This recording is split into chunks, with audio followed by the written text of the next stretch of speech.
We should call the roll, the regular meeting open for business of February 9th of USD 49. Board Member Reuter will not be here tonight, and Dr. Yarmer just texted me, said he'll be a few minutes late, so that's where the board is as of now in attendance. Approval of agenda? Make the motion to approve the agenda as presented. Thank you. Is there a second? Second. It's been moved and seconded. Any discussion? Seeing no discussion, we should call for the vote to approve the agenda. All those in favor say yes. Yes. Yes. Yes. Six. We should be 6-0. I don't have a vote for Alan or Derek.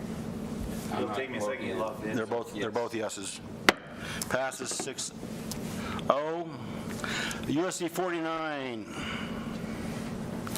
District mission, vision, core values, and strategic plan. The mission of USD 49 is to provide a quality learning experience for every student in every classroom every day.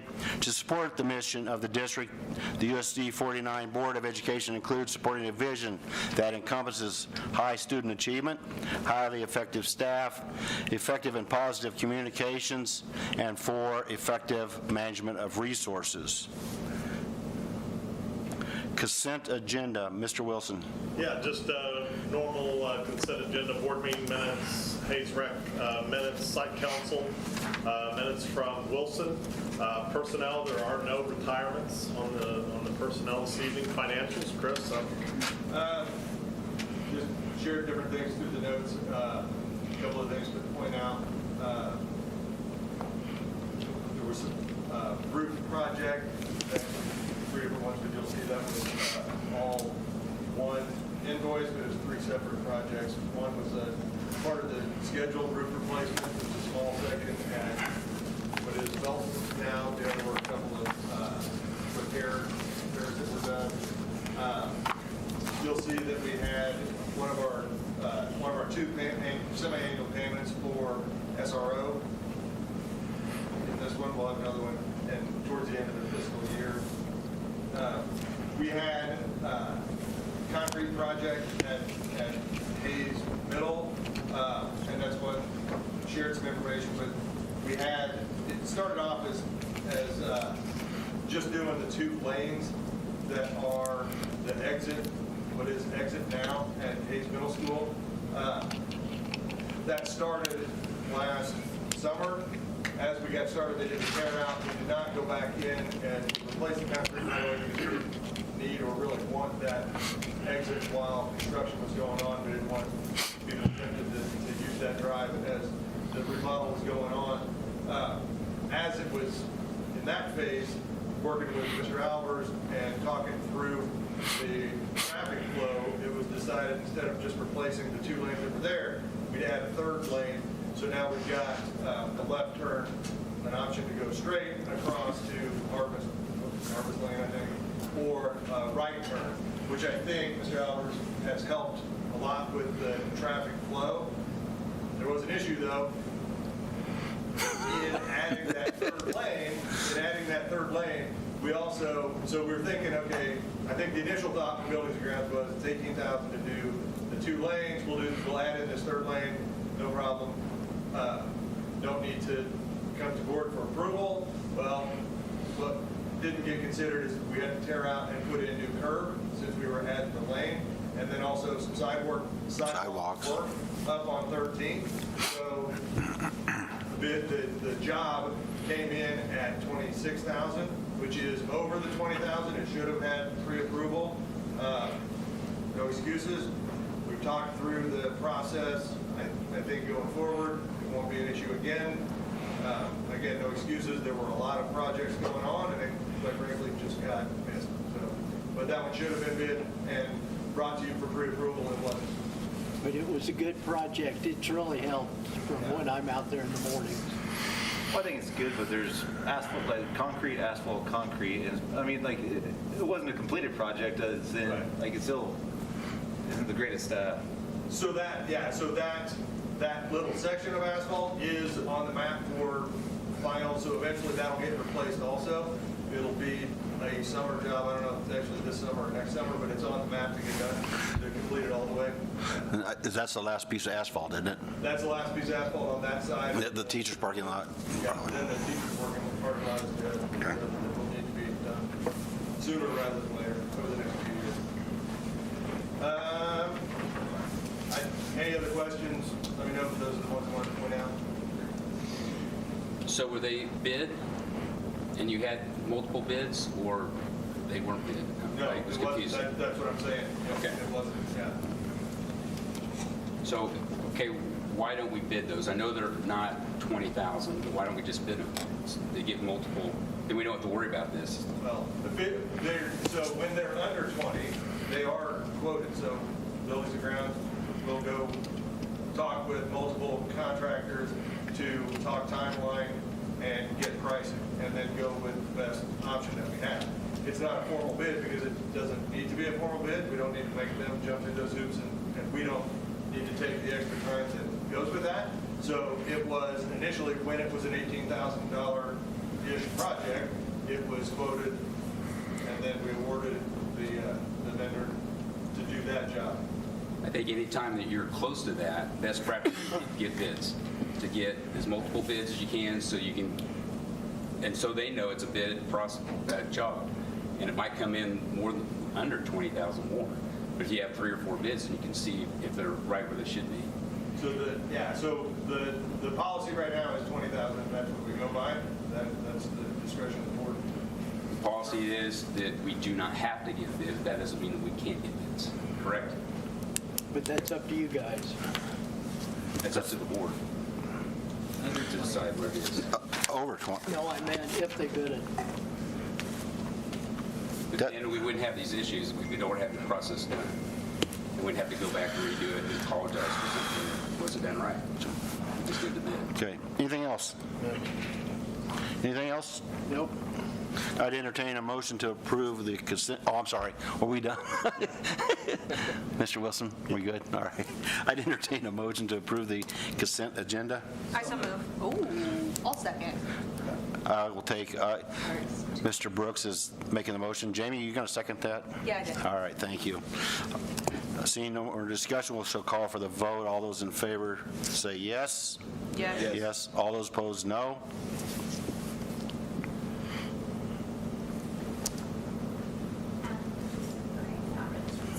Six oh, passes 6-0.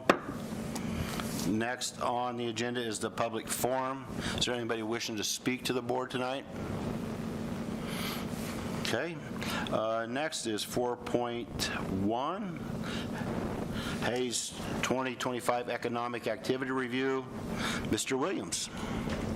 Doug Williams is here to give us all kinds of good stuff. Maybe not all good. Good evening, board members and staff. Doug Williams, Executive Director of Grow Hayes. Also with me tonight is David Klingen, who is the Director of Retainment and Recruitment for Grow Hayes.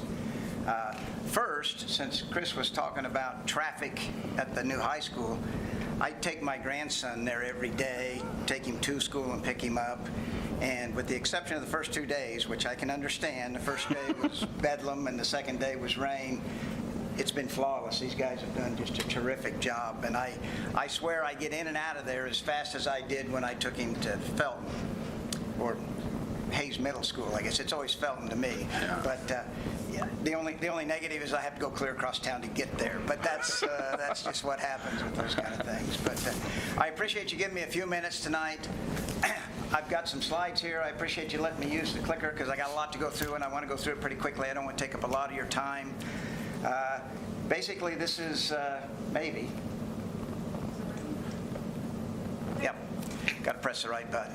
Just kind of a review of the economic activity within our community in 2025, kind of where we're at, what we've accomplished. And at the end, I'd like to talk a little bit about property taxes. That seems to be a pretty popular subject these days, and I'd like to share a few comments and some analysis that I did regarding our local property taxes. So last year I did our annual report, and the one thing I talked about in the letter I put at the front of it was momentum. we see momentum in athletics, we see momentum in business, and certainly as a community, we see momentum here, and we've had phenomenal momentum the last 5 or 6 years, driven by lots and lots of projects. Maybe. What am I doing wrong here? It worked once.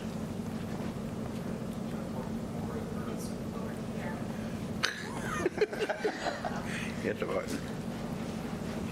It's going to take a little longer than I thought. If you want to just, there we go. Lots and lots of projects. And in terms of completed projects, one that we were heavily involved in is the Bob and Pat Schmidt Community Center. It was finished in August. A wonderful project. The Bright Minds Academy has a child care facility in there, licensed to take care of up to about 80 kids. They've got about 70 or so in there right now. The senior center is relocated to that spot, and they're doing very well. Their attendance is up. And then we have a lot of usage out of the gathering space in the community rooms within the community center. So been a very successful project, and we feel very fortunate that we were able to get that done and have it in our community. Of course, the biggest project that we've had in the community is the addition to the improvements to the schools. And I can tell you that is a game changer for this community. I know David, he entertains lots of people when they come to town or looking to relocate here and that kind of thing. And I know always on his agenda is to take them through the high school. And I don't think anybody has looked at that facility without just being in awe as they walk away from it. And it makes a difference when people are considering making investments in our community and relocating here, that we have made that kind of investment in our community, and it really is an asset for our community. And well done to all of you for pulling that off. North Vine has seen a lot of renaissance. I call it North Vine Renaissance. It serves the Astra Bank location at the corner of 27th and Main. They finished up this last summer. Bernie's Truck relocated to the old sale barn location and refinished that spot that used to be the sale barn.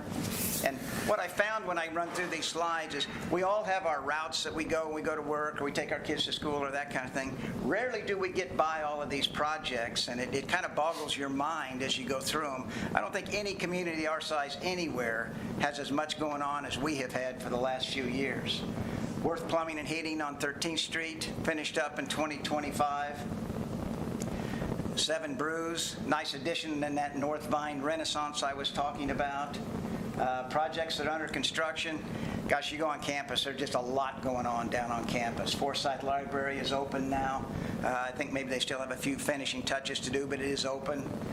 Strip Hall is well underway, and what an addition that's going to be. You drive by there and you see how big a structure and an addition that's going to be.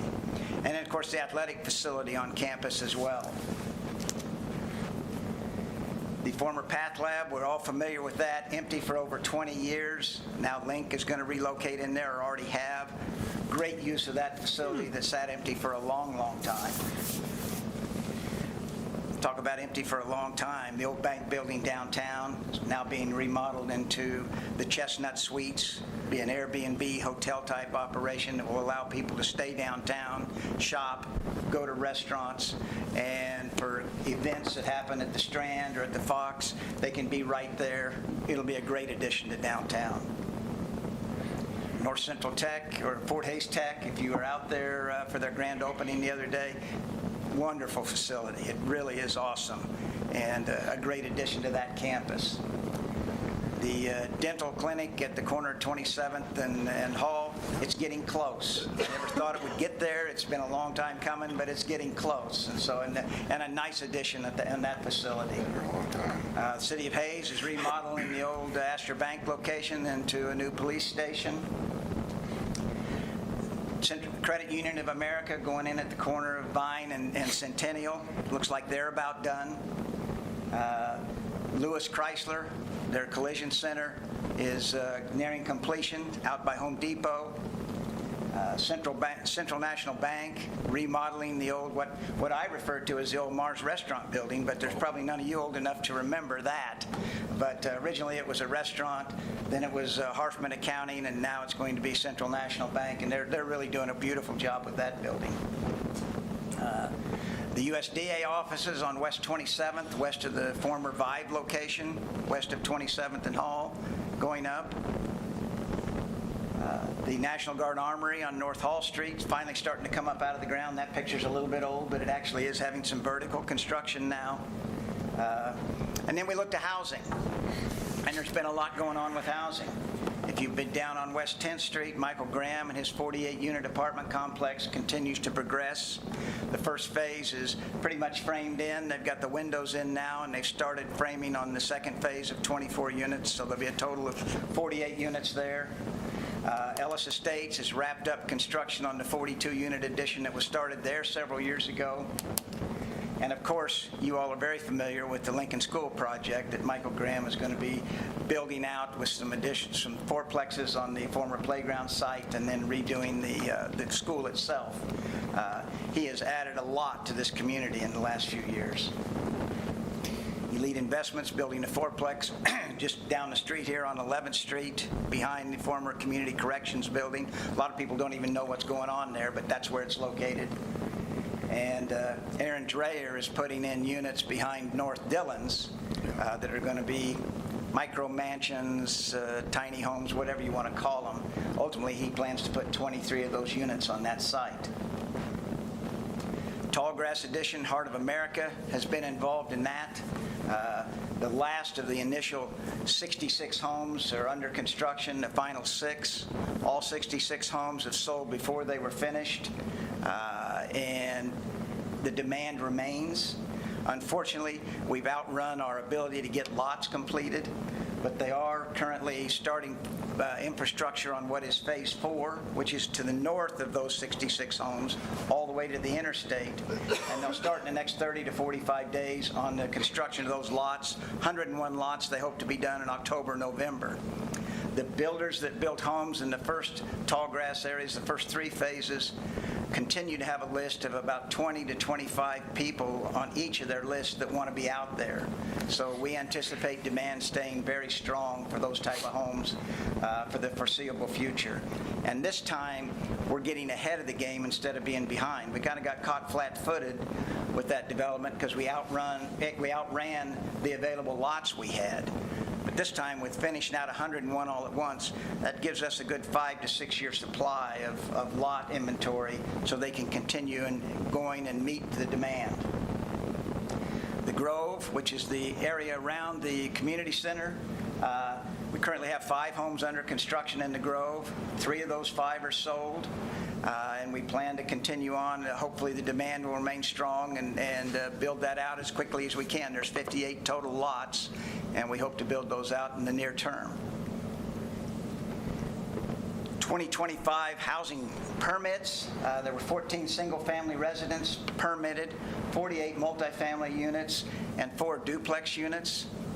Those numbers are pretty good for the multifamily and the duplex units.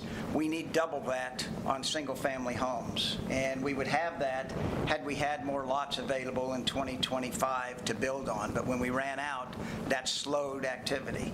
So hopefully we can get that next addition done. They can get started and we can get that up to the 30 to 35 single-family residences a month that we really need. In terms of our business and retention activities, that's a lot of the things David works on. The big news in 2025 was agility. They came to us back in September and said, we are going to do an expansion. We're manufacturing a new hospital bed. We think it's going to be really successful, kind of a state-of-the-art hospital bed, but we're going to have to do an expansion. And we're either going to do it here or we're going to do it in North Carolina. And the CEO of the company lives in North Carolina. And they said, it's going to depend on what you can do for us, whether or not we stay in Hayes and Ellis, or whether we relocate to North Carolina. And so David got busy, along with Tim Zimmerman with the state of Kansas. They came up with the incentive programs that are available for an expansion like that. And I'm happy to say that they decided to do their expansion here in Hayes, which amounts to retaining the 91 jobs they had. And these are good paying jobs.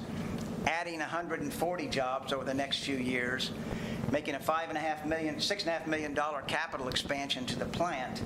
And if we look at the types of industries we'd like to grow and attract to our community, these guys are perfect. They don't use a lot of water.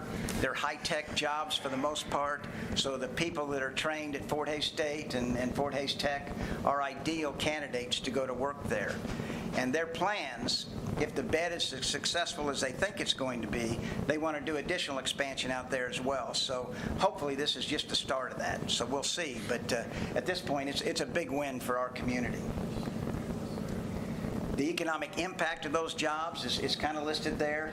$6 million in annual payroll, $8 to $10 million in annual economic impact, $150 million over the next 10 years, and the opportunity for additional expansion that I talked about. Hess Services recently bought a company in North Carolina and moved it here. Ironically, they were the ones trying to steal our business, but Hess bought a company there that makes fiberglass vessels, and they're doing some expansion out there. Will include a few more jobs, not a lot of jobs, but a few more jobs, and they're doing their expansion, and they continue to be a significant employer, significant contributor locally. In terms of business creation, that's another function that we work with. We work with Network Kansas. They have an e-community and an entrepreneurship program. Every year we hold our Kansas Entrepreneurship Challenge, where we try and recruit high school kids to come in and participate in this business idea, this pitch kind of idea concept. This year we had about 25 teams that participated. The winners get to go on to the state competition in Manhattan, which will be coming up next month. So we had that, and we also have a loan program, and you'll recognize maybe Israel here with Los Jefes.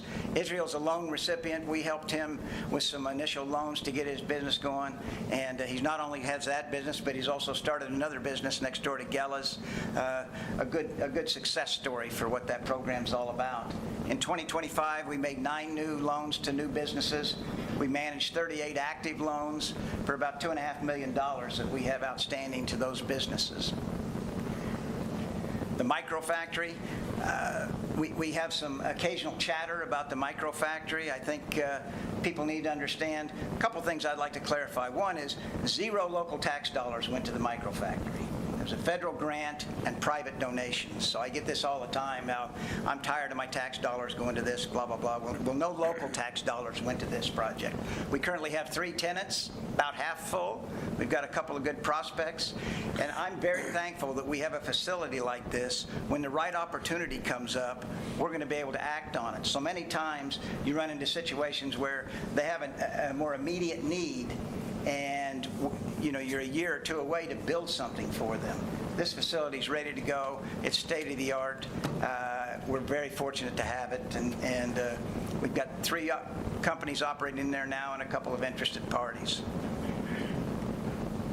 In terms of business recruitment, we talked about 7 Brews and what's going on in North Vine. The former Roadway Inn is gone. We hope to have a really positive announcement in the next few weeks on that location. Come on. Lots of speculation. Is it true? There's an old saying that it ain't over till it's over, and that's absolutely the case. But Don't count your chickens until they hatch. absolutely, you don't want to do that. But we're pretty optimistic at this point, and we think we're within a couple of weeks of having that done, cow and the commercials. new company announcing their intention to be here. And so another wonderful addition. You get rid of something that was really a problem. That facility was run down and not very well maintained. You put something very positive in there that's going to draw people into our community. I talk all the time. One of the great resources we have is that there's 15,000 to 20,000 vehicles a day that go by on Interstate 70. Our job is to try and draw as many of them off of that highway to spend money here as we can. And things like Serves, 7 Brews, or what ultimately goes on to that site do exactly that. And we also subscribe to the concept that a rising tide raises all ships. So everybody around them will benefit as well because those people come off the highway. So really exciting what's going on North Vine. It really is a much needed work over there, and we're very fortunate that all that's going on. 24/7 plans to start a new facility out at exit 157, just to the west of Dune and Truck, sometime here in the next 6 months or so. They have committed to go forward on that, so we're going to see some activity there. And again, those of you who were here long ago and have as much gray hair as I do, remember that when Hayes jumped I-70 going north on Vine Street, there was nothing up there. It took that first one to go up there, and once that happened, things took off, and you can see now it's the major shopping area in our community. And so I think we'll see, don't know that it'll be the next North Vine, but I think we'll see a lot more activity. Once that first pioneer kind of breaks ground out there and starts something, it will generate other activity as a rule. That's west of Celebration Church. It would be to the south of Celebration Church, between the bypass and Dunan. There's a big lot in there, and that's where it'll On the be. backside of the Kansas Department Transportation. Okay. We also, a year and a half or so ago, we were able to purchase the land adjacent to Home Depot with a grant, and we've been working ever since on a retail project where we're trying to attract some big box retail stores. We're getting very close to knowing whether that's going to fly or not. It's a long process. You have to negotiate with tenants, and then once you negotiate with tenants and find out what they're willing to pay for rent, you have to figure out what it's going to cost you to build it and make sure that those two things line up. Well, we know what they're willing to pay. We've identified the tenants. They've given us letters of intent. We now are going through the process of figuring out what it's going to cost to build the building and trying to make those two things meet. And I think we're in the next 30 to 45 days away from having a good idea what that's going to be. And then if that does prove to be something that works, we'll start on the process of negotiating final leases with those people and building out a shopping center of about 65,000 square feet, which again would be another game changer in that part of the community. Questions on that part? I kind of went through it fast. I didn't want to bore you with that kind of stuff, but any questions? That's just exciting. Like you said, you got caught flat-footed, not having enough housing, but it is so exciting to hear about all this going on. Since we were able to get the schools passed, the bond issue passed, we are ready for it now with all the different building and housing. And thank you to you and the city and everybody in town that saw this kind of stuff coming to Hayes. Well, we've been really fortunate, and we're a blessed community. We have a lot to be thankful for, and I went through some of those there. I do want to hit before I leave, maybe. Doug, is the county building out north complete? Yes, it has been for almost a year, I think, Alan. Was it complete in 25, or was it? I think it was the end of 24, maybe 25, but I know they disposed of the building they have out there in 25, but I think the end of 24 is when they relocated. That's a nice addition. It is a nice facility. I want to talk a minute about property taxes. We have lots and lots of heartburn right now about property taxes, and I think this quote from Benjamin Franklin is true. The only thing sure in life are death and taxes.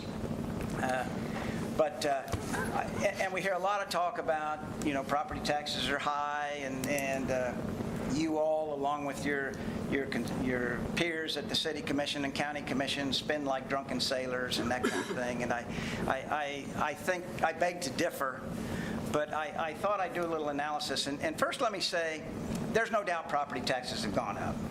They absolutely have. And part of that is that we voted as a community for a 10% increase in property taxes to pay an overdue bill of 30 years past due.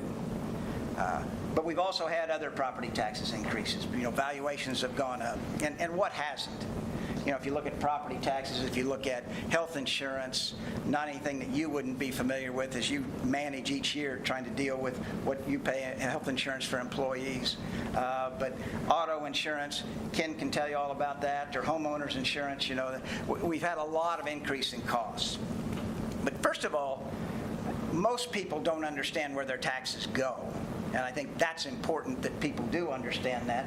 They either think they go all to the county because that's who they pay, or they think they go all to the city because that might be the most visible thing that they go to. But they go a lot of places and they pay a lot of things.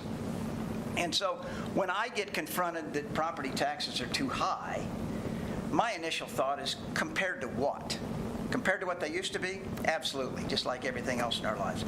But my initial thought, and then I hear these people, we're going to leave Hays because property taxes are too high. And I think, well, where are you going to go? And so I did a little bit of analysis on communities in Kansas that I would call our peer communities. And most of them are college towns or western Kansas towns. So these are the communities I compared to: Lawrence, Garden City, Dodge, Emporia, and Pittsburgh. And on 12/31, I went out and I went on to Zillow and I said, what's the median list price for a house in those communities? And this is what that was. So you can see, Hays is certainly not the lowest, but it's certainly not the highest. I then compared mill levies in those communities to what it is in Hays. And absolutely, Hays is the lowest of all those. I then plugged in, okay, if I own that median price house in those communities and I plug in the mill levy in those communities, this is what the property taxes would be on that particular home. And as you can see, we're very competitive in those areas. I then went out and I said, what's the median family income in Hays? And this is, or in those communities, and this is what it is. Now, a lot of times you'll hear the median household income, and I used to use that number a lot, and it always seemed low to me. And then I did a little bit of research, and I found that college towns, when you use median household income, it gives you a skewed picture because it counts all the college students and the income they make in the overall population. Well, that's not a fair comparison. I mean, you've got 3,500 students here who they maybe work part-time or what have you, but they're not going to make a lot of money. So that skews the number down. Whether you be in Hays or Lawrence or Manhattan or Emporia or Pittsburgh, that's going to skew that number down. And so that's why I went out and in my research, I found that using median family income is a much better indicator as to what's going on in a community. So that's how we compare amongst those communities. Then I came up with these ratios, and I said, okay, what is the property tax we pay here divided into the median house price of all these communities? And as you can see, we compare very favorably with those. Lowest is better in this case. And then I did the same thing with what percentage of median income is going towards housing. What's property tax divided into median income, and came up with this ratio here. So I'm not saying this is an exact science, but I think it's logical and I think it's based on good information. And so as you can see here as well, we compare very favorably with these other communities. And so I went ahead, I didn't list it here, but I went ahead and I looked at the communities that surround Hays that would be smaller. And while it's hard to get an accurate look at what the median list price of a home is in Victoria or Russell or someplace, because there just aren't that many listings, it doesn't change the data much. It's still considerably less from a property tax and to income standpoint than what other communities experience. So if they're leaving Hays, because of property taxes, I just don't know where they're going, because they're not going to get any less someplace else. Now, last thing I have, this is a chart I found online from the National Association of Realtors, and it represents the income needed to buy a home in each state. And so that takes into consideration what the home prices are, a certain percentage of their income going towards housing, and then it comes up with the income needed in each of those states. And it's probably a little bit hard to see, but Kansas overall is about the 4th or 5th lowest median income that you need to buy a house. So again, if we're comparing ourselves to other communities in the state, we compare very well. If we're comparing our state to other states, at least from a cost of ownership of a home standpoint, we compare very well as well. So I think it's important as we hear a lot of this concern, and again, I'm not unsympathetic the fact that there are people on fixed income, there are seniors who are trying to get by on Social Security, and property tax and increases are a burden. But compared to other places, I think we're doing really well. And so I would be happy to answer any questions you would have about any of that.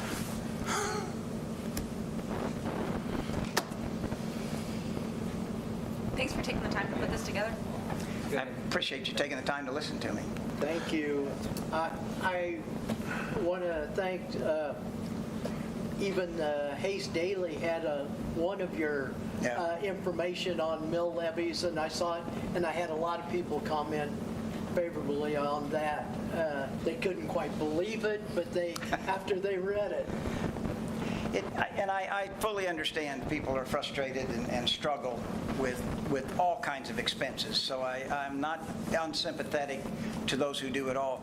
But I do think to look at it and get a true picture, you really have to compare ourselves to other places and what their other options are. Now, does that mean we shouldn't do what we can to keep taxes in line? And I have no doubt that you guys do. Every time you meet, you're struggling with increased costs. If you look at the city, the county, and the school district, what is your single largest expense in all cases? It's people costs. And people cost more money now. You've had to give raises. You have health insurance costs that increase. That is just part of the way the thing works. And so those are struggles and unavoidable in most cases. Thank you very much. Thank you, sir.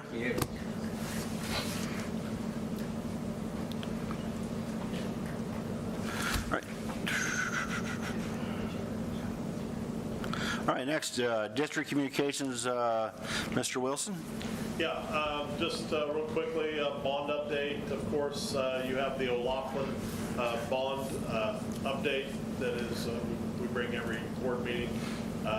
Just a lot of work still being done on O'Loughlin, a lot of drywall being done. The Felton project is coming. They're still de-scoping bids, is what I'm hearing, and it should come to you next meeting for approval of GMP. Also, just our school improvement day, just updating the board. We had our school improvement day just last week. This is a process where we go in, meet with other school districts, that we review our action plan that is part of our school improvement model, and get some feedback, and start the process on just tweaking our action plan, and we'll be submitting that soon, and we'll also be bringing that to the board to share at some point. Legislative, I'm not going to get into all the details. I gave you quite a list of new bills. I just think it's crazy. We're 26 days into the session, and I've been tracking this for quite a few years, and man, there's lots of new bills. It's just crazy. So I just wanted to kind of give you an idea of what's out there. Some of them are pretty wacky. Some of them may be good. We'll just see. I won't get into that until we kind of really know what's actually going to happen. Supposedly, last Wednesday was the day that no more new bills can be introduced, except there are some exceptions, things like taxation bills and things like that still could come. And February 19th is just the turnaround date, which means that most of the bills must be passed out of committee by this date to be just considered for vote. So there's a lot out there. If they don't get out of committee, then probably won't happen. We'll just die on the floor. So that's really from update. That's really all I have. O'Loughlin's on schedule? Yep. And we are, any financial adjustments is on budget and everything? Everything looks good. Okay. Anybody else? Okay. Mr. Wilson? Yes. Can we get another opportunity to go tour the buildings, the ones that are The law firm right now is the only one. well, we haven't seen complete, I haven't seen complete of Hayes Middle School, so I'd like to go back to Hayes Middle School Oh, yeah. and Felton Yeah. Elementary. And we could maybe schedule that for a work session if you wanted to start out there for a work session. I would like to see Felton before we approve those bids next time, if that's a possibility, but You want to, I would like to see the Felton Elementary, what we're talking about doing and where it's at. we can set up this. Yeah. Just get with me and we can Okay. set that up, walk you through. Anybody else? The only thing is we'll have to be, we have something on the agenda about asbestos. Oh, So, great. behind that, but that's all. Red tape. We're two mask. Okay, thank you. Next up is, we're action discussion items, 6.1, the district crisis plan update. Yep, Julie Zollinger is here, and she is going to wow us. Stop it. After Mr. Williams, good luck. Huh? It's not connecting. It says it's connecting, ... but not connecting.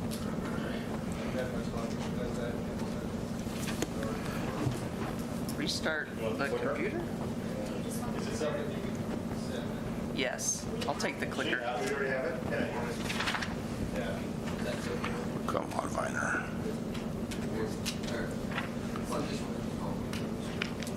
You break any speeding records getting here? Yeah, You don't know. You didn't look down.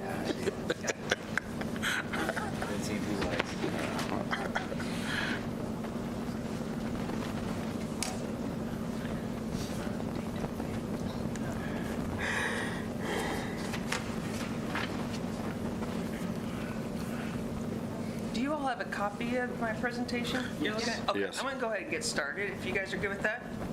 You tell me what slide we're on. Okay, first one. Okay. Okay, thanks for the opportunity to present this crisis preparedness update for our district. Over the last few years, we've made significant progress strengthening practices, tools, and staff confidence across our district. Today's briefing is an overview of those major initiatives we've been implementing and the impact we're seeing so far. My goal is to give you a concise, clear picture of where we are and where we're heading in the coming year.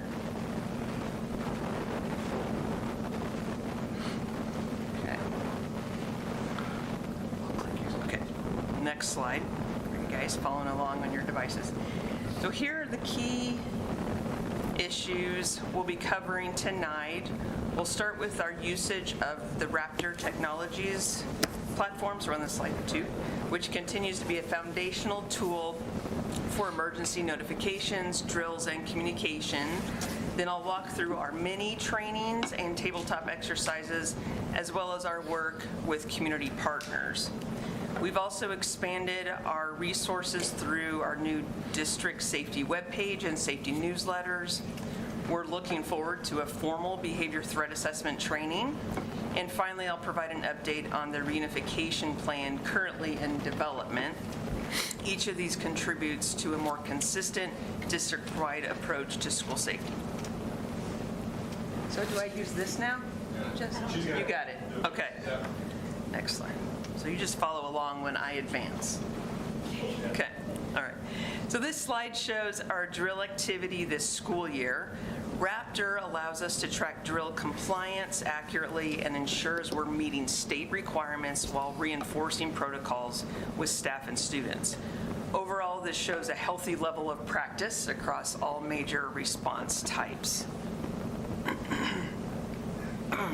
This chart shows our emergency activations in Raptor during the reporting period. Important to note, we have not had 76 emergencies in our district, as some drills were activated as emergencies. What is important is staff are correctly identifying situations and using the system to communicate those needs. The consistent use of Raptor gives us accurate documentation, better situational awareness, and faster, more coordinated responses. Team Assist continues to be widely used, over 800 activations since August 2025. These are non-emergency but high-need situations where staff request rapid support. Our subtypes include medical help, student concern, irate parent, suspicious activity, and front office support. High usage is actually a positive sign, as it means staff are comfortable using the tool and proactively seeking support before situations escalate. This contributes significantly to smoother building operations and student safety. I guess, do you have a breakdown of that? How many were front office, medical assistants? I don't. That's a big number. Can you give that I to don't us? right now. Would you like that? Sure. Yeah. And then as far as the slide before, also, if you can get how many of the activated emergencies were drills versus actual true activations? I knew, suspected that would be a question. I don't have that. There's no way that the Raptor analytics would tell us that, because that would be going to accessing probably maybe all the administrators and ask them historically, go back on this date when you activate it, was it a true emergency or a drill? Is the drills not like coordinated through you as far as you It's know all- when the drills are going to be happening? Through Raptor, yes. Well, through your position or whatnot. So who decides that we're going to have a drill, an activated emergency drill? That is set by the state fire marshal for all of our drills, not just evacuate drills. So the fire He marshal sets should that. know if we're doing. So you know how many there are going to be? Yeah, correct? I mean, should Do you know know. how many fire drills we're going to have per year? Right. We know all the required drills. I understand, but we would know We should be able to get it. you ought to know the number, I would assume. Sure, but some drills go through as drills, some people accidentally hit them. Yeah, sometimes they don't push drill, they push emergency. And then a lot of times, they don't even know they do it, so it's A just lot of times we do it like on Monday in service when there's no kids there either. multiple It's just times. practice. Multiple times. Yeah, multiple we do times. it a lot of times just for practice without any kids involved. I think it's great, but we shouldn't be able to know drills, accidental pulls, and like true emergencies. That seems reasonable. I'll work on that. Good deal. Thank you. Thank you. So this table, which I don't expect you to be able to read from your seats, just shows you a snapshot of the staff trainings and tabletop exercises provided to our district staff from April 23 to October 24. In addition, the transportation department participated in a tabletop exercise in August of 25. The trainings focused on school safety, and the exercises allowed staff to walk through a realistic scenario, practice communication, and identify areas where procedures could be strengthened. Staff engagement was high, and the exercises helped reinforce roles and expectations. If you'd like to see this in closer detail, you can go upstairs to the Miller Room and look at the poster presentation that Madison and I presented at a national conference. Across all trainings and tabletop exercises, we collected feedback and documented observations. On the what went well side, staff remained calm, followed procedures, used Raptor appropriately, and demonstrated strong engagement. We also successfully incorporated law enforcement, which strengthens interagency coordination. On the improvement side, several themes emerged: the need for more familiarity with Raptor group messaging, more frequent and varied drills, additional debriefing time after exercises, increased access to first aid, CPR, and AED training, and personal safety planning. These insights guide where we invest our time and resources in future trainings. The before and after training survey results show measurable growth in staff confidence with activating Raptor Alert and in their abilities to respond to a crisis. Measurable growth was also shown in the acceptance that we as staff play a critical role in school safety. And finally, the desire for more drills and practice increased from 68% to 80%. These improvements demonstrate that the trainings are working. Staff feel more capable, more prepared, and more invested in district safety practices.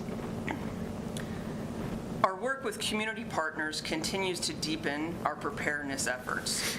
Northwest Kansas Juvenile Justice Authority has provided training and education around juvenile justice issues that impact our students and families.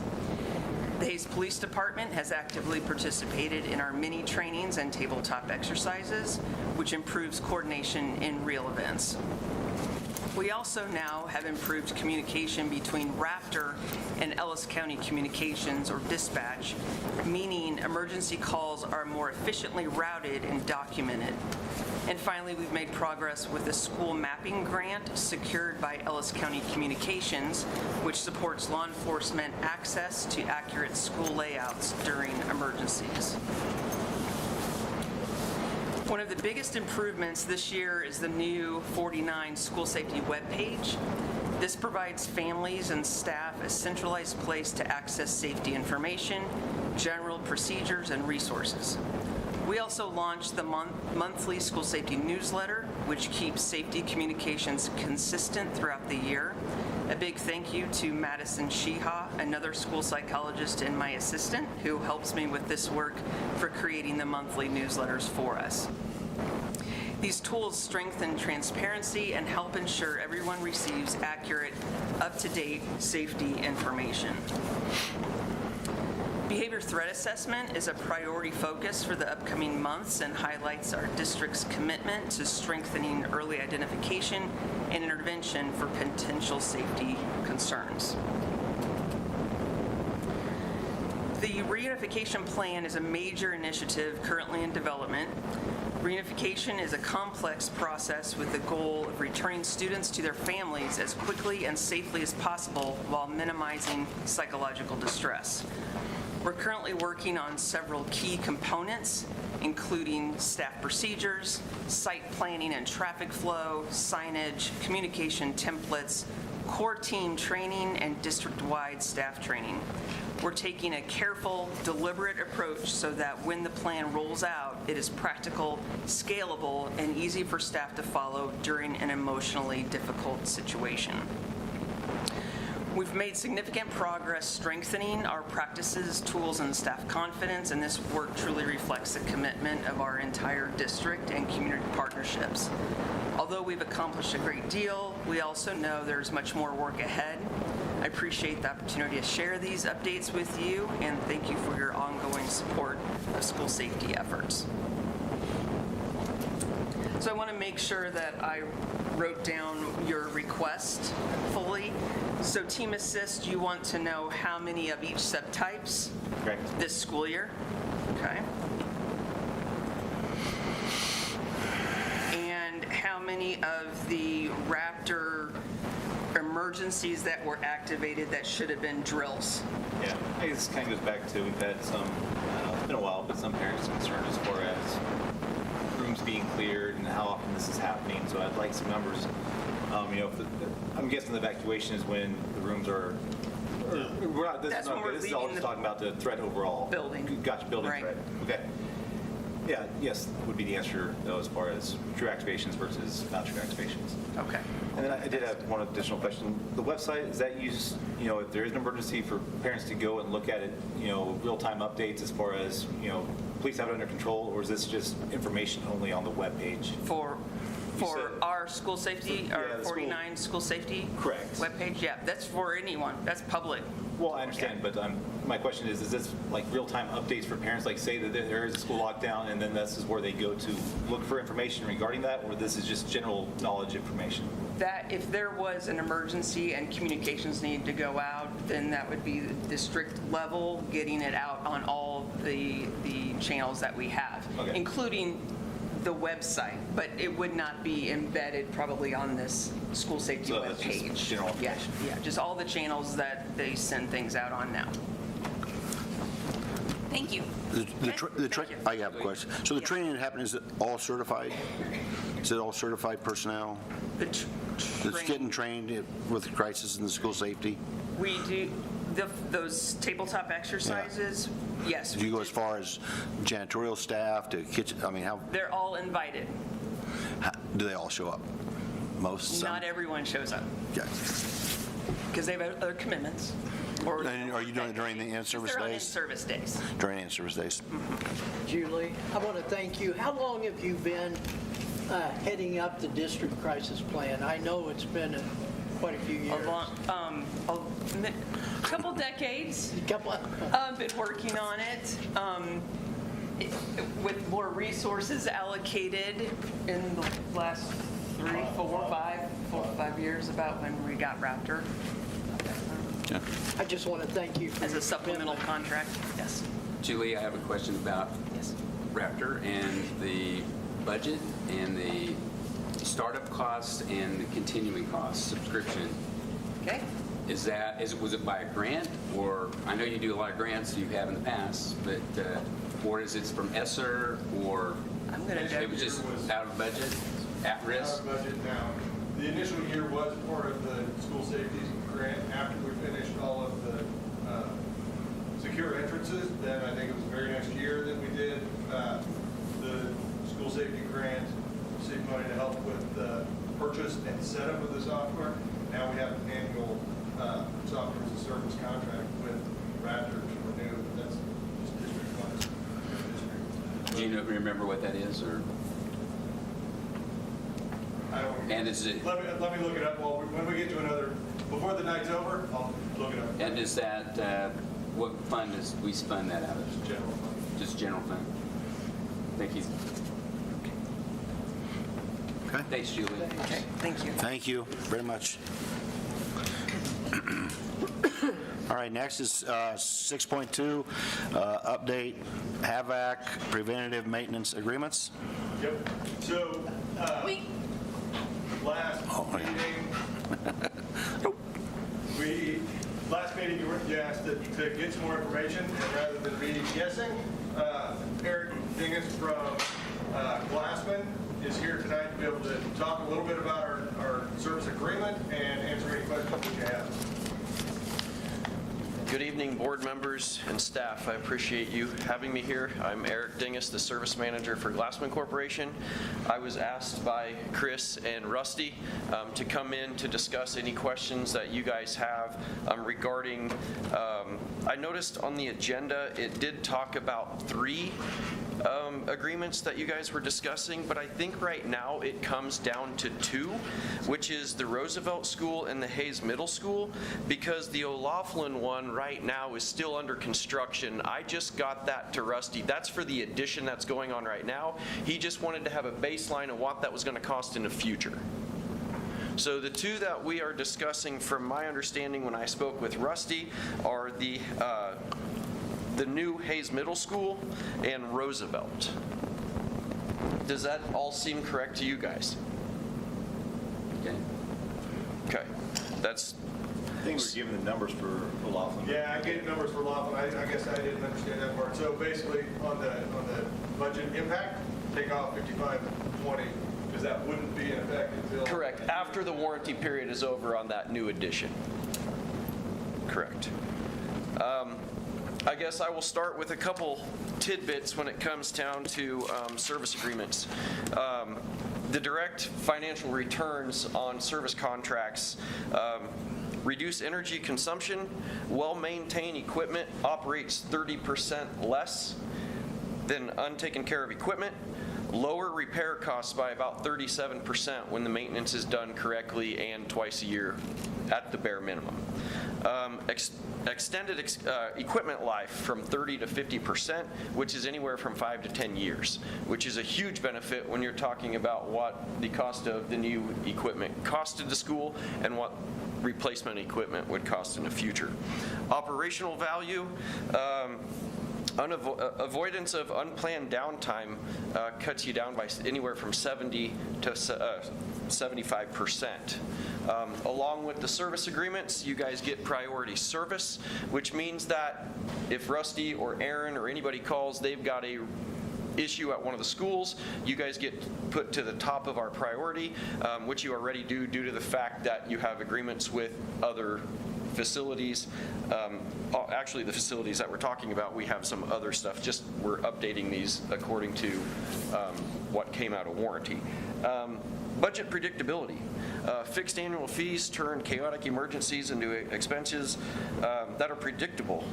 Fixed operations costs, making it easier to budget. I think, according to Rusty and Chris, that you guys may add a few questions for me. I'm open for discussion for anything that I can help you make understand better. Yes, a couple questions. Who does the service agreement? Who comes and does your service? We have several guys. Kurt Stramel is my assistant service manager. Excuse me. He oversees all processes at the school district. He's been with Glassman Corporation almost 10 years. And then we have Angel Hernandez, which is involved in every time that we do maintenance there. He actually went part-time with us. He works with us over the Christmas break and during the summer. He is also the instructor, one of the instructors at the new Fort Hays Tech. Then we put we've got several senior service technicians, including myself, and then we have some guys that we train to do maintenance straight out of OTEC. That is, they have the basic knowledge of heating and air conditioning. They know we teach them how to thoroughly wash coils to our standards of how we do things, changing, checking belts, greasing, checking electrical components, checking charge. Are the coils washed every time? Okay, so outdoor coils are washed in the spring.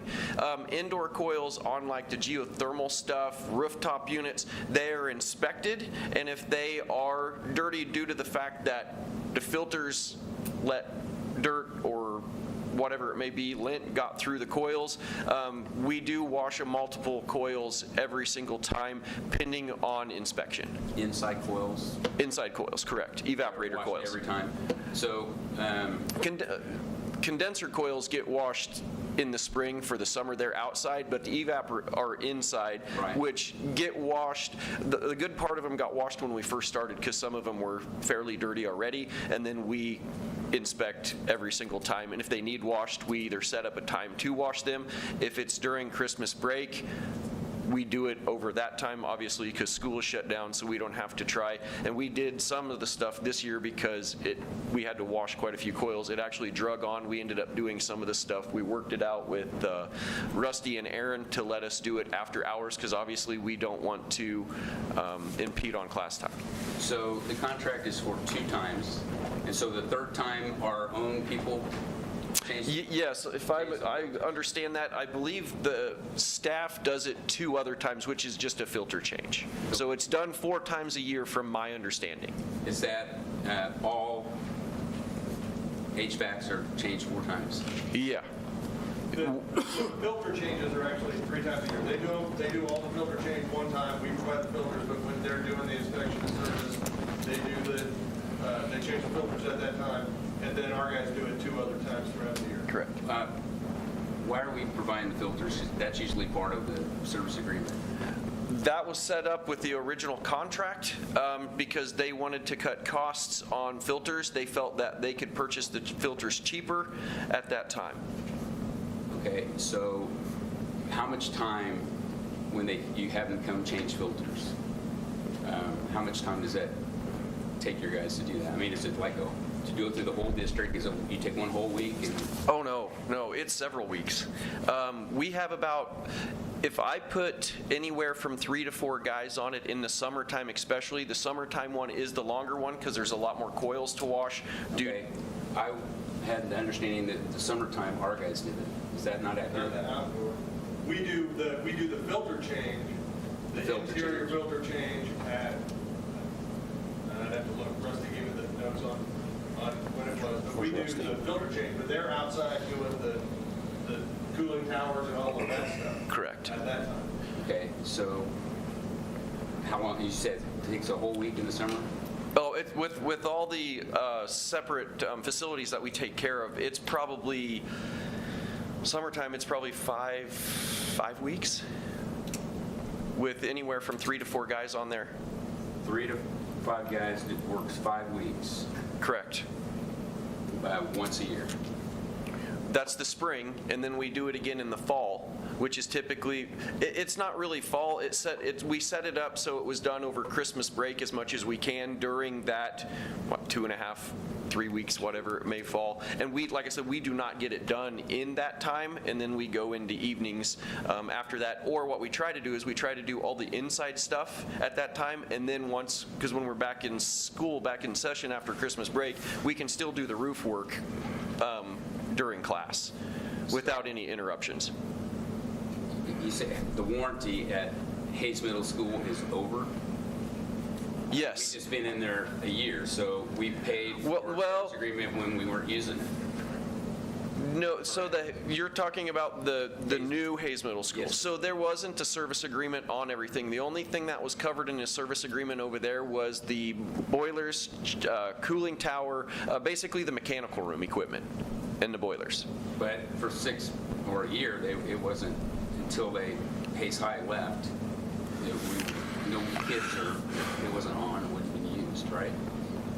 I guess I'm not understanding what you mean. Okay, we had construction time, kids weren't in there, and units were shut down, but we still paid a service agreement on units that weren't in The units operation. are still on. That's The units were still on. We weren't controlling, I mean, we were not taking care of the individual classroom units. Oh, okay. That's only, They were that's, dropped off and weren't well, sitting on the floor, so. we've never had a contract on the individual classroom units and rooftop units at what I would consider the new middle school.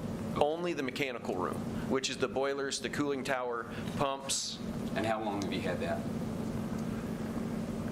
February of '24? Yeah, so you remember too, we did the now middle school, at that time was the high school, we did it in 2 phases.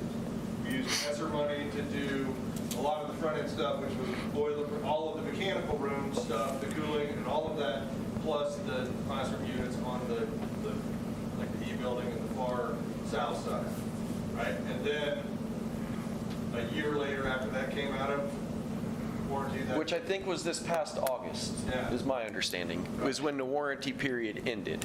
So all the new, we don't have any other new equipment at Hayes Middle School? The new equipment, all of the phase 2 stuff that was done lead up into bond, which is now coming out of warranty, is what we're talking about adding to the service contract, which would be all of the classroom units and the whatever. Yeah, it's a total of 162 units. 162 is what I got. Can I back you up a little bit, Eric? So you got 4 to 5 people, 5 weeks in the spring. Is it 4 to 5 people for that 3-week period around Christmas then? Yeah, 8 hours a day? yeah. Sometimes longer. It just depends. They try to find a good stopping point. You know, you don't want to stop halfway through a unit. I guess, do you have just the total man hours, like how many man hours you have in the summertime to do it, and how many man hours you allot? I do not have a report of that with me, but I can get that information. I think that'd be helpful to see how many Yeah, hours. it would be broke down by facility. It wouldn't be, I mean, I could put it together on overall, but we can definitely state what we spend, the time we spent basically in the last year of taking care of those buildings. Okay. I mean, just the preventative maintenance, like not. for Right, stuff. right, yep, yep. So you can get those numbers. Yeah, we can definitely break that down, that's no problem. I think that would be helpful. Because with your presentation, I mean, I think everybody agrees, I hope so, that preventive maintenance is important. The number just seems high as far as, you know, 200 some, so $153,000 a year is what we're proposing, I guess minus 5,000 if we're taking a allotment off there, but 150,000, and I imagine once the high school comes out of warranty, that you guys are going to come back with another one, so we're going to be pushing north of $200,000 a year Right. in preventative maintenance. At what point, you know, that is just to identify potential problems, but we still pay above and beyond that for, you know, any sort of actual repair. At what point does it make more sense to hire somebody or do, you know, bring it in-house?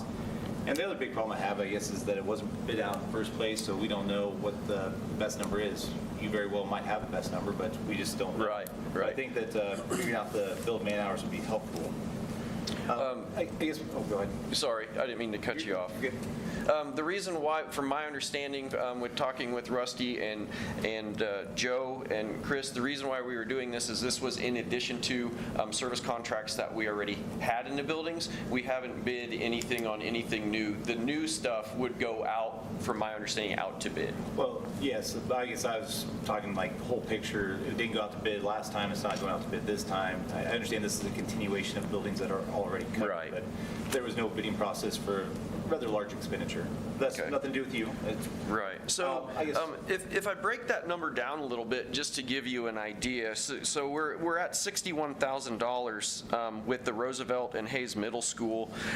That breaks down to, you break that down over the 184 because you add the two schools together.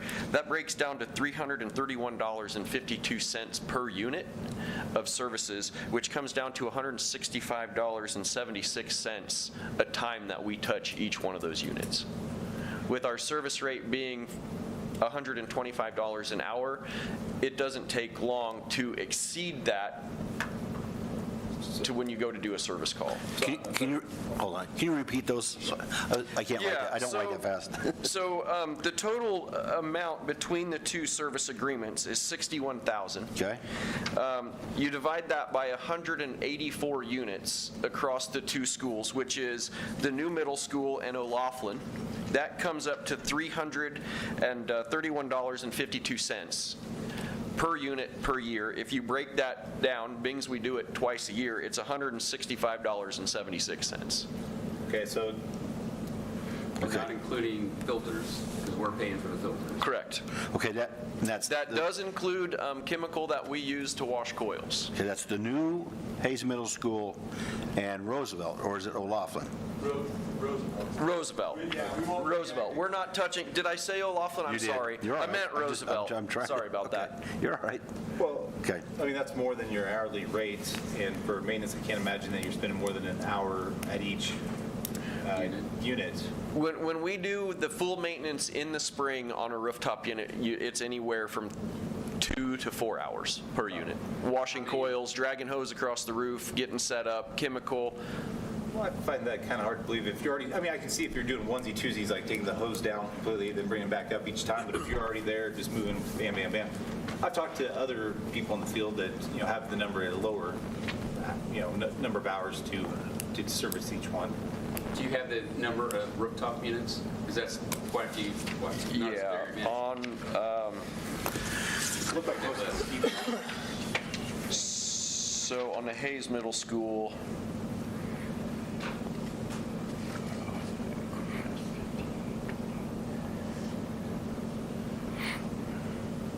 So there's 25 rooftop units, 14 of the DOAS air handlers, and 100 of the 162 is heat pumps, basically. water source heat pumps. Which, from my understanding, those are harder, kind of a pain to get to sometimes because of location, but not as much as actual upkeep on them as far as. Yeah, we clean Weiss drainers, which is water flow going through those units to keep for heat transfer, cool transfer, filters, checking blower motors, checking wire connections. Now, if any of those, like fans and blowers, they have a 5-year, 10-year warranties on some of those units that are Most fairly new? commercial equipment has a 1-year warranty, but if it is a situation, we always, yeah, the company or the industry standard on commercial equipment is 1 year. That is something that we always confirm before we order a part. If we can get it under warranty, we always do. That's off a serial number based on date that either the equipment was started up or it was released. A lot of this equipment that your maintenance is new equipment, or fairly new, just a couple years old. Correct.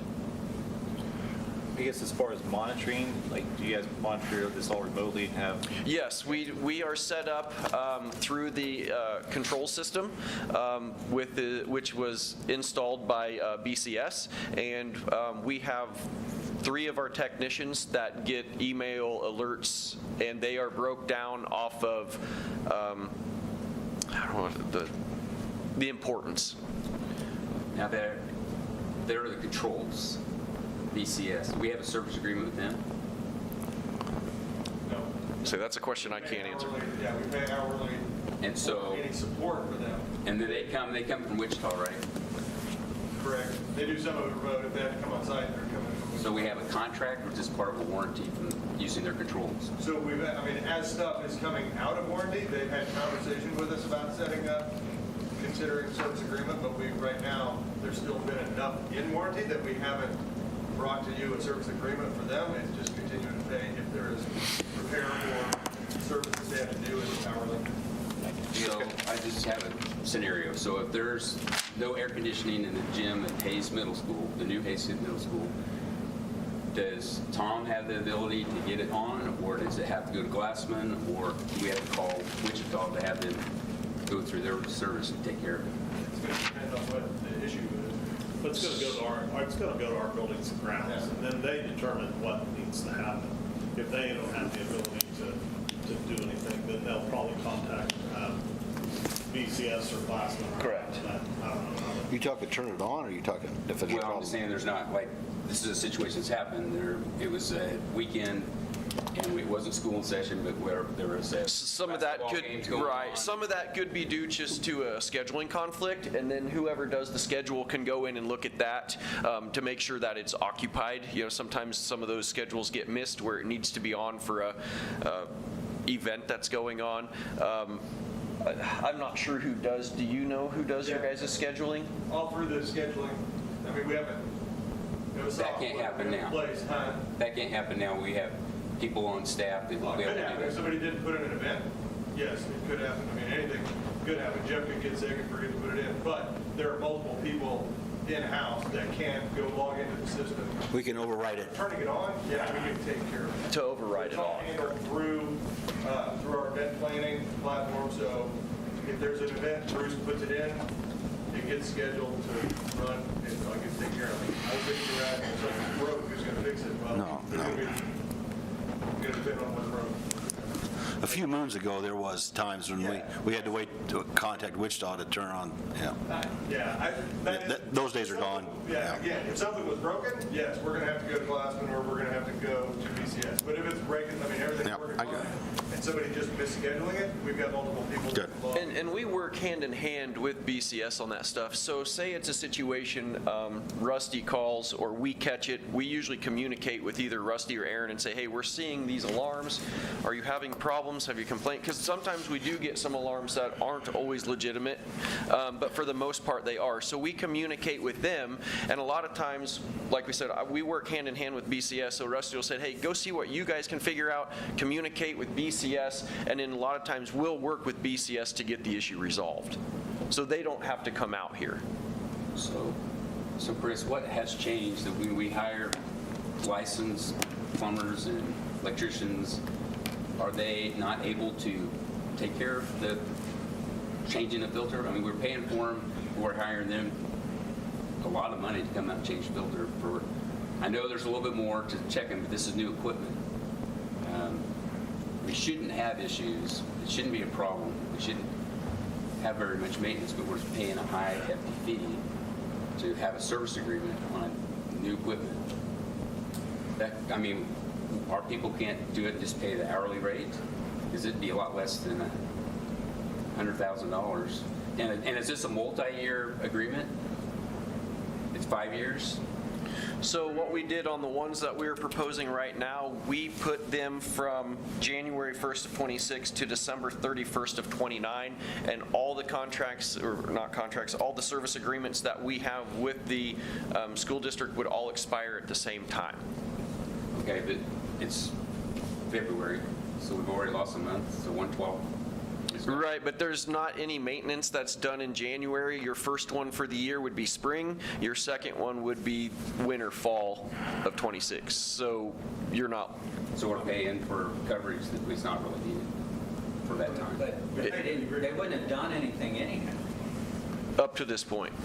Not on these buildings. And to clarify your question, I mean, you're talking, you just said it takes 3 to 4 people 5 weeks. We don't have 3 to 4 people that we can put on this for 5 weeks to change filters. Well, first we have, Go through the To clarify, yeah, if you're saying change filters, yes, 2 times a year. Yeah, we we change do filters. that. What we're paying for is Coils and everything. is a lot it more deeper technical service? than. It's the maintenance and the expertise of what to look for problems that can prevent larger problems. Yeah, no, I get it. Gonna add some. So as far as the alerts, you said it goes to an email.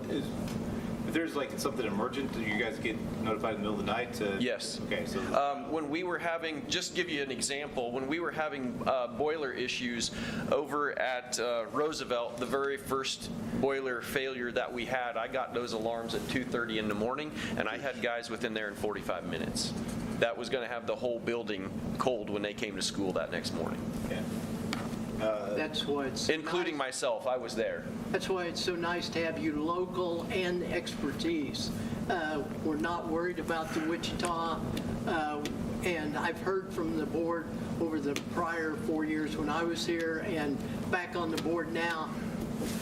It is so good to have local vendors being able to do this, and we've got to rely on your expertise. The other thing that I've had brought to my attention by Aaron, I talk to Aaron from time to time, he told us after we did one of our very first going through equipment, the amount of problems that we eliminated, he said was incredible. It just made everything run that much smoother. I guess the contracts, are they auto renew unless, can you cancel them at the end of the year? The service agreements we have now, what party stayed yesterday, or these? Yes, they can be canceled at any time. We ask a lot of times for written notification so we can, track that and keep it in our records. The other thing that they had asked me about, Rusty asked me about this morning that I wanted to clarify, he had mentioned that one of the contract or agreements had mentioned something about an increase from year to year pending on the going rate of, say, cost of living expenses. I've been with Glassman going on 26 years. In the agreements that we've had, we have never adjusted those in the timeframes that they are set up for. So if there's a 3% labor increase this year, you're not going to see that next year or the following year. We're going to absorb that, and when we go up for renewal, that's when we adjust. When are you scheduled to do the spring maintenance, like We start as soon as school is out. for spring break? School. Spring. Summer, when school is out, we get started. Like you said, the first ones were in the spring, I'm sorry. Well, we consider it our spring, Okay. but we do it a little bit later just due to the fact that's the way it was set up. That's what Rusty wanted us to do. We go hand in hand with him on how he kind of wants things done. That makes Good sense. communication with him. But the industry standards and what does the manufacturer say, how often should they be changed? Are Well, we doing that with the other, with the? That is a lot depending on location. Filters should be in a commercial application, obviously quarterly, so that's 4 times a year, which we are doing. Washing of coils is depending on the environment. Typically, if we wash them once a year, we get past that. Cotton's, we take care of the cotton. The other thing is that we have done for Rusty in the past is if we wash them early, say we wash those in April or May or June, sometimes our cotton is not done flying until after the 4th of July. We all see it. If we go back on one of those units that is dirty, we will wash that and put that time to the service agreement. So there's not an extra charge. It's just general maintenance. It's not worth fighting over that, and we feel that that is a service that we owe you. I guess, just kind of wrap this up so it doesn't go. My thought is, I'd like to see the number of man hours that you have on each of these projects, to see whether we're actually getting a good deal as far as it sits now, it'd be $165 every time you touch one. How many hours are you actually spending touching them? My other thing is, I would like to see if there's a possibility of, canceling the contracts, put them out for bid for 2026, the next school year, the calendar year, I guess, or however we're going to break it down, to see if we're actually getting the best price. I mean, whether we approve this until the next, my motion would be to table this for now, pending the results of what you tell us for the number of man hours. But my overall goal would be to bid it out with local contractors to see if there's a better deal to be had. And if you're the best deal, then by all means, I think we move forward. But I think that we owe it to the taxpayers to try to find the best deal. Rusty's got something else going He on. was out. He's not here. He's not able to be here tonight. he can be here next meeting. Because my question is, if it's Dr. Yarmers, is how many businesses do we have that could even have enough people that can do that? Well, to clarify, I mean, if we bid it, we put it out for bid, and it could be anybody. If somebody from Wisconsin wants to drive down and do the service, we would have to take the lowest bidder. Okay. We don't have to. We have to take the lowest bids? Yeah, unless it's within. Well, unless we, And it's exact. unless we find we have some issues with the Yeah, I company mean, that we don't all fill. other things being equal, you take the lowest bidder that can meet the. But the board meet the requirement. could select a higher bid at the local level. That's, It's got to be within 1% of the. Okay, I have another question for Chris. So, in December 2029, will all our buildings be on some type of maintenance contract by then? Yes. So Yeah. all, So we're getting close, like Eric said, we're getting close. The high school is the newest Right. building. It'll be the last one to come out of warranty, but that's going to be this summer. And so the plan right now would be to go out to bid for the high school. While we do that, the only building that isn't under a service agreement right now is the early childhood campus. It's more residential type, I don't know, I'm not an HVAC guy, absolutely, but it's more residential type, we've been doing it. But the plan at that point, when we go to bid the high school, would be to go ahead and include ECC, so we've got every building under a service agreement that would end 12/31 of '29, unless, I mean, that would be the plan right now. If that changes, then we would adjust it. Okay, so I don't see the, I mean, you're talking like it's a good idea to bid out the high school, even though we could open up to people from all over, but yet it's not a good idea to, I mean, or potentially, Yeah. I mean, I think bids are a good idea no matter what, and I hope it stays local. I'd want money to stay local, and business and the responsiveness, I think is great, but at the end of the day, I think we put it out and let all our local people bid it, and whoever else, and see what happens. don't we have a year warranty, and isn't it part of the agreement that they work with our maintenance people for a year, like he was talking about? That's been, Glassman has done that on the jobs that they did before. That's not a part, that wasn't a part of any of the other jobs. That's just something they basically. So the high school doesn't have that agreement for a Yeah, year? so just to go back, the current service agreements were bid in that they were procured off of state contract. Part of it was because Glassman had installed most of that equipment anyway, and so we picked up there. Again, you can end them and you can go rebid it if you would like. But they met bid requirement. They made sense at the time when the board approved them. If you want to adjust, we can certainly adjust. okay, so ECC and the new Hayes High School, ECC has never been under. no, but they will be bidded, Right. they will go out to bid Right. next year? I think it makes sense to have everything bid at that time when the new high school's going to come under and go with them, whatever number works. Then we need to also look at our staff now. I mean, we're taking a lot of work that they used to do. Do we need to cut You've back? already answered, they don't have the manpower to do that. But with We have $200,000. more than we used to, and we have less buildings than we used to. So the equipment, I mean, again, I'm not the HVAC person, Eric can talk, but to do service in this building, it's a boiler with 2 valves, and so there's no service. The high school is all automated. I mean, all of that stuff is completely different. It's not the same level of expertise Yes. required to do it. It's not the same level of time to do it.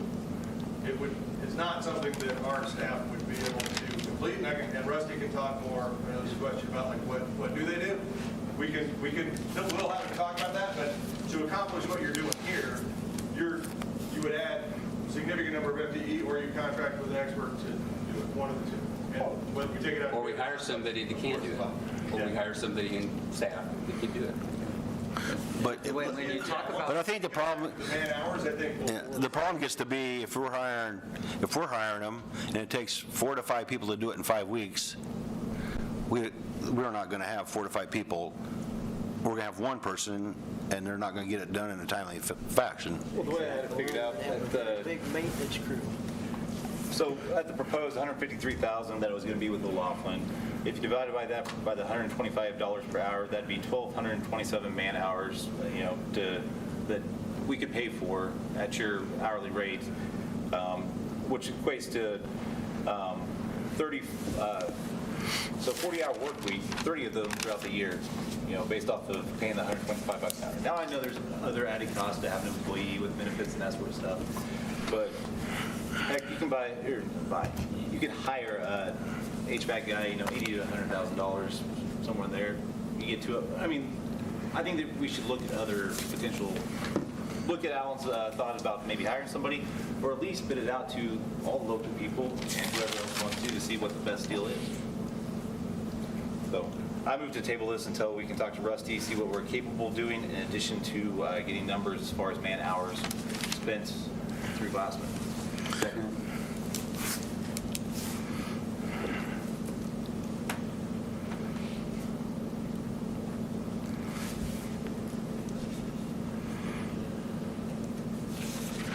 I put a motion to table Well, all right. until more information is provided, that's all. Is that enough? Yeah, that's reasonable. I'm writing. Okay. So, I have another question before we go down that road. Is Glassman, would they even be agreeable to only do the Roosevelt and the Hayes Middle School for 1 year until we bid the whole package? Is that even an option? And will that change it? That's a Joe A Glassman. couple of things going on here that we probably need to consult with I understand. Glassman as we go forward. One would be, how much information can they share publicly if they know we're going to bid? Okay, And so that's fair. We don't want to put anyone in a bad spot where Sure. they're having to show their cards first. Yep. Everybody be able to show their cards at the same time to make everything fair. And then as far as adjusting any of the contracts or proposals, we'll go work with them and see what they're willing to bring back, given the conversation as it sits down. Yeah. I mean, that's the information I would be interested in. Can we take care of these for the year, if they're willing, and then if we're going to bid the other two, bid all for a 3-year package or something? Okay, that's my concern. Okay, do we have any, okay, so Jess, did you get it, or do I have? I have the, there is a motion to table this decision until more information is provided, and Alan Park second. And that information is from Rusty as well. We're asking for Rusty's information about it. Manpower, what we have, is that correct? I'm just making sure we're right. Is that what you're asking to do? Okay, and when we're going to table it you're asking to table it till the next board meeting? Is that correct? Yeah, available will be here. So you're asking for 2 weeks, right? Can it be here? I don't know, but that's what you're asking for, in 2 weeks. So I guess Next meeting. Okay? Rusty can present to the board manpower and get the information we asked for from Glassman as far as man hours That's correct. man hours used per year on the preventive maintenance agreements. Okay. Everybody clear? Okay, so we are going to vote on, the motion is to table the current agreement until the next board meeting, in which we can hear from Rusty to prevent information about manpower and services they can provide. Is that correct? Okay? Go ahead. Services they can provide. He went through all the services No, we want to know what we're asking Rusty to come and present what they can provide. with existing staff. Yes, District maintenance staff, not custodial staff. correct. What they can do with what they got. Okay? That's what he's asking. Okay? We're just kicking. I understand. Do you understand what we're? I understand. Okay. I Okay. don't agree, but I understand. Well, you can vote no, or yes. Thank you. Okay. All right. All those in favor vote yes. More discussion? Do we need more? Do we need more? Well, you I think- should ask for it, so I did, well, moved in second, any discussion? okay. So Do you have all I want to know is, he mentioned that this period of time right now, moving at one meeting, there's not much other job that we do, so something like that. We got that. Okay, are we ready? All those in favor vote yes, yes, All those opposed, vote no. No. No.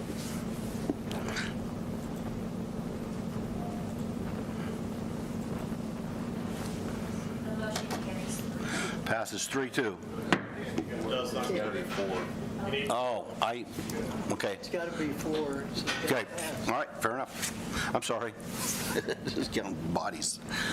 Okay, so now we are back to the main motion. Motion to approve updates to the HVAC, To- I don't know where it's at. Here, let me. Can you find it for me? I'll make the motion to approve updates to HVAC preventive maintenance service agreement with Glassman Corp. to add equipment as Roosevelt and Hayes Middle School at $61,000 annually. So that's, Yeah, that took out. We did not include the Laughlin, took out that amount, and so we're just talking about the middle and we're talking $66,520. 61,000. 61. Okay, that's fine, okay, 61. And that's for the 3-year deal.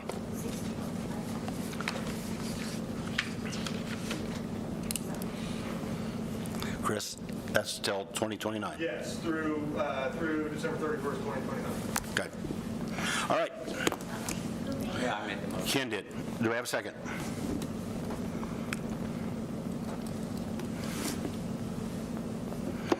Second. It's been moved and seconded. Any more discussion? I guess if we vote this down, then we can just move forward with the table. If it's voted no, it will have to move on. We'll move on to another discussion. Correct. It It'll move down the road. Okay? All right, are we ready to vote, Jess? Okay, those all in favor, vote yes. Yes. All those opposed, vote no. No. No.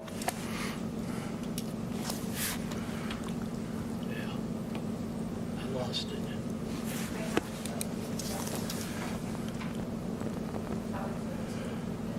Okay, so it fails, correct? Motion fails, 3-2. Next up is, thank you very much, Eric. Yeah, thank you guys for having Appreciate me, it. and I'll get you the information you guys are asking for, and I'll get with Chris and Rusty, and we will Please, be and back. thank you. Thank you. Appreciate your time. Next is 6.3, District Administrative Personnel Contracts.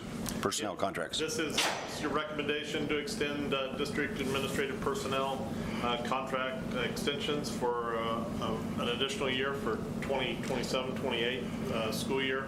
This includes all our administrative personnel, directors, anyone who oversees programs. And you have the entire list in front of you. Mr. President, Yes, Mr. Park. I move that we table this till the next meeting. Okay? I second. You want to table it? His motion is to table it to the next meeting. And you're seconding it? What would be the reasoning? Hold on. Okay, it's been moved and seconded. Any discussion? I just want a little bit more information that I feel like can't happen until we have our executive session. And I didn't hear you. Sorry, I want more information that we cannot obtain until executive session. In addition to that, I don't love the fact that it's like one big fat lump. That sounded really gross. But it's always been that way. Okay, I understand, I just. continue on, please. Okay. By separate, I mean like building administrators from district administrators? So you'd like to vote for them in groups? Is that Yes. correct? Okay. And then I'd say, as far as you're just wanting to go into executive, we could do that. I mean, you could move to go into executive and us have that discussion tonight without having to table it. Good. Mr. President? Hold on. All right, you good? Yeah. Okay. Yes, Mr. Park. This is a basically new contract. If you look at the other contracts that we've had in the past, this has been redone. We have been involved in that contract. So if you look, I gave you contracts all the way back to 1991. You can see that there are semantic changes. There's no, what I would consider structural changes. Bill ran through it. Bill's not here tonight, but Bill ran through them and concurred and agreed or signed off on the contract template that's here. Did KSB look at it? No, I sent it to our council. Okay. KSB, that's what they do all the time, is look at contracts. This is a new contract. I agree with where we haven't done directors in the past as a 2-year contract, and this has a 2-year contract. If you look back to 2016, there's examples of directors for 2-year contracts. And which position was that? Director, you can see the templates that are in there. I saw that, but I'm just asking which one was it? Transportation director, but I just pulled a sample to show. But the majority of all the other directors have not been on a 2-year contract, so this is a So in new, 2016, maybe it was only the transportation director? it sure was. It might be that We one. could go pull, I mean, if you like, we could go pull more I don't, than I a sample. just, I thought that was a decent sample. the other thing is that, we have not talked about this in contracts. They should be split out and done separately. And there's other things that are not listed that we know about. If we do it separately. What are we talking? Split out separately? What- Like Jamie was saying, I that mean, like, central office then is what I'm talking about. the other thing is, like, I feel like this warrants a certain level of discussion, and we have a lot on the docket tonight. We have a lot. I think it's worth it. I want more time to look at it. I want to understand a little bit more about the administrative contract. I don't know much about it. And then, I don't know if it's for raises or for administrative This contact. is just extending. No. That you give an update on how each administrator is doing, like, We've done that in the past. yeah. Yeah, and that would have to be an executive session. Yep. But we have done that in the past. Sorry, I was very discombobulated. It froze. I'm here. The other, I called KSB and asked them about it. They said, well, you're kind of ahead of the game because normally we do these later, especially directors are usually done later, like March.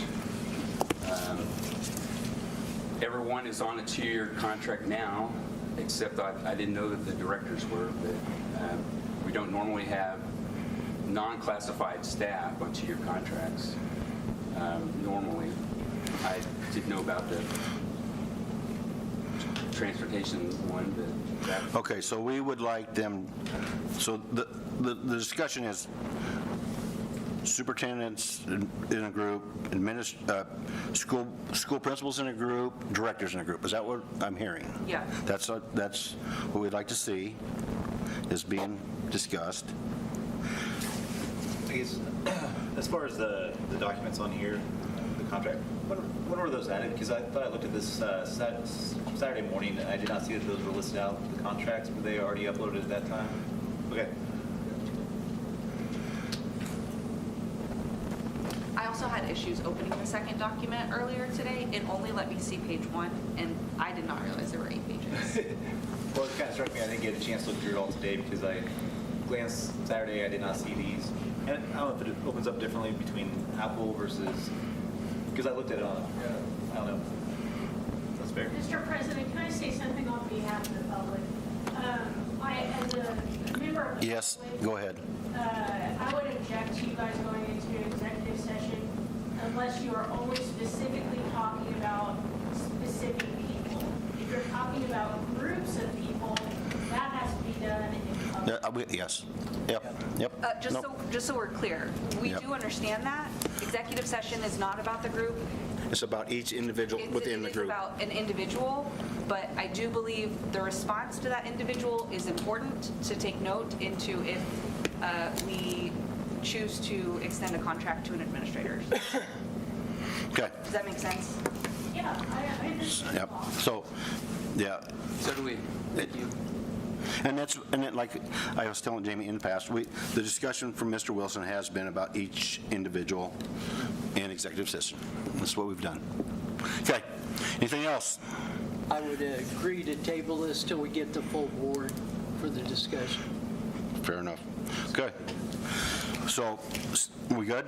Seeing no more discussion, Jess, do you have the motion? That motion is just Table the discussion of administrative and director contracts to the next board meeting. Okay? Then when we've had a motion and a second, correct?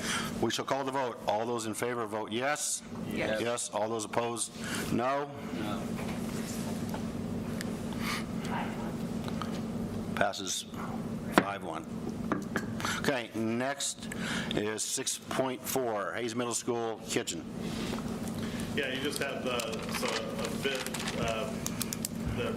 we had 2 bids, Sunflower Restaurant Supply. I had the winning bid for a couple of steamers at Hayes Middle School for $20,700. Just need approval for that.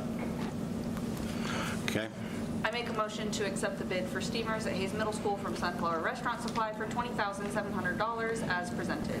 thank you. It's been moved. Mr. Park, your second. And it's been seconded. Any discussion about steamer bid recommendation? I just had a quick question. It says that it was budgeted in capital outlay. It's not on the 5-year outlook. Was this thought to be one of those items that was going to be less than 20 that didn't need board approval until we got the number, or? No, if you look at the very top, in the operations business, we have, I think we actually budgeted $70,000 for equipment replacement this year. Okay, so just Ken and my son must be about no, he doesn't. So has it been purchased yet?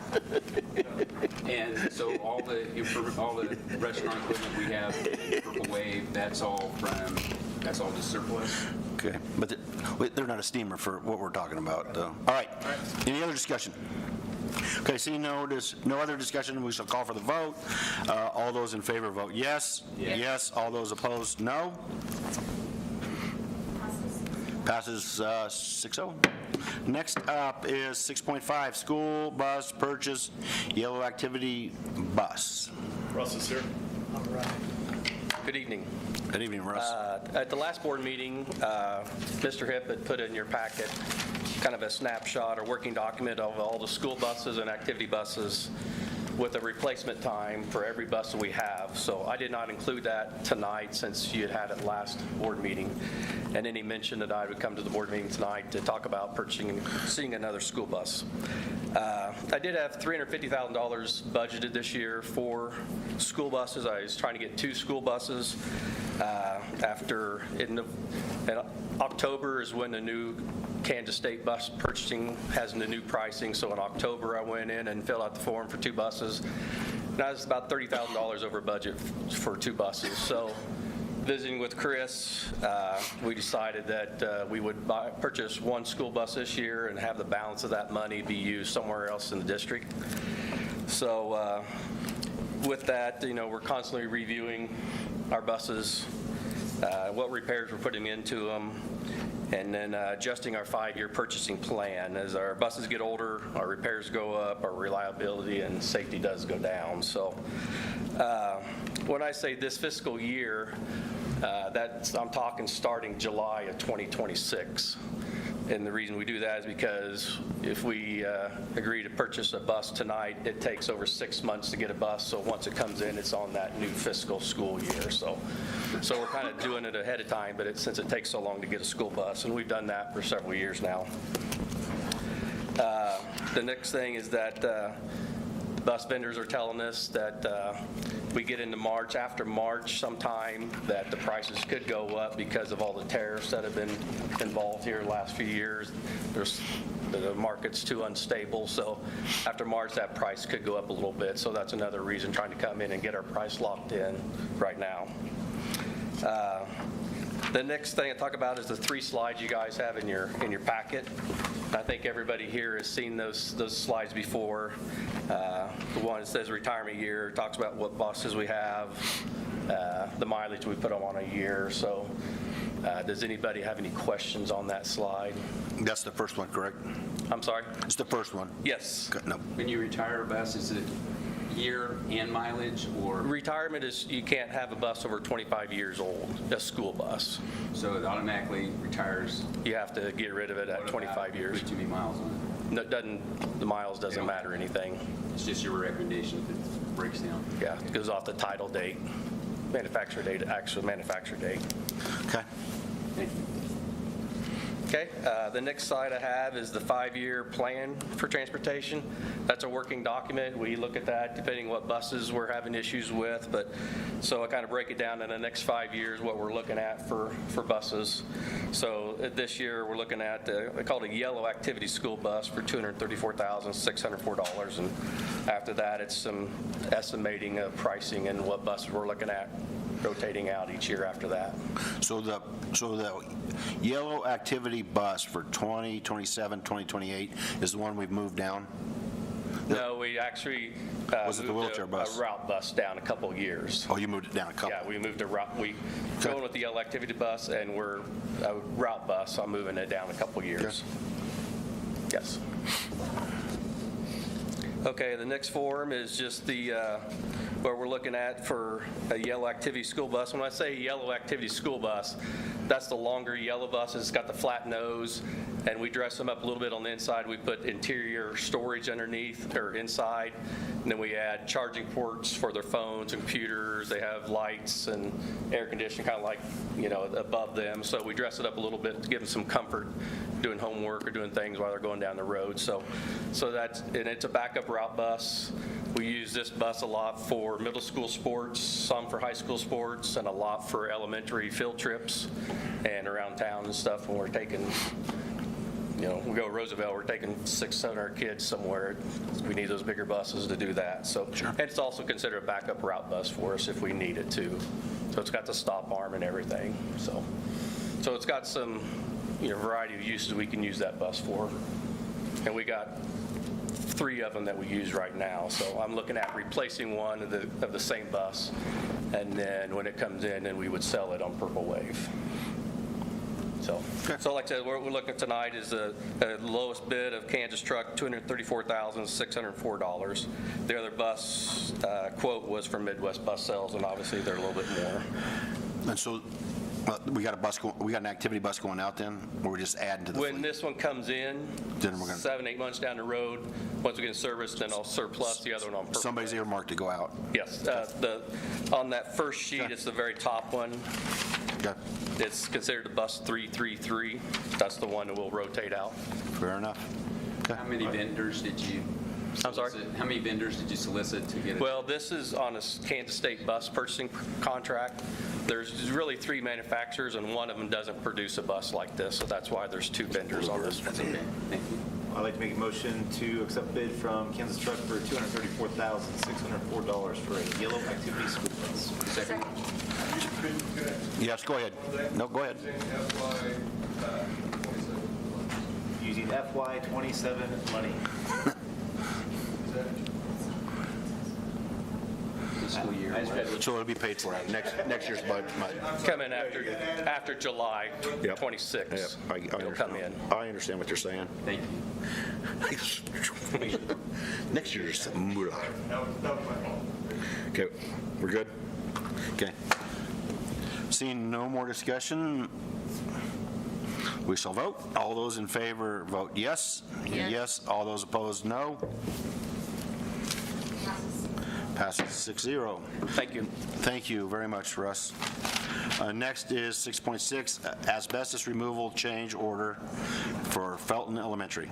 Yeah, if you remember, a few meetings ago, you approved the asbestos removal at Felton, which they've been working on that. But in the scope of the work, there was carpet inside the library, and there's also 2 classrooms inside the library that was all carpeted. Once they started pulling up the carpet, it was just tile, the same tile underneath. So we need to remove that tile, the mastic. So what you have is an addendum, I guess, to the original contract for $26,199. Same price per square foot. And also they're not asking for any additional remobilization fee. So when they came out to bid it, was it told to them they were pulling up the carpet and, I mean, they were supposed to look underneath it? They bid the tile. I think everyone was assuming that the tile had been pulled up underneath the carpet. But to be clear, all of the people that bid it that way, so no matter who, it's not like they bid less and came back in and said, oh, but we have this. Right. All bid, assuming that. I didn't know the tile was underneath the You carpet. know, you make an assumption that you run the risk of being wrong. Like, I feel like your due diligence is to look, you know there's asbestos in the building, you know that you're doing flooring, like, why do they not catch this and work into their bid?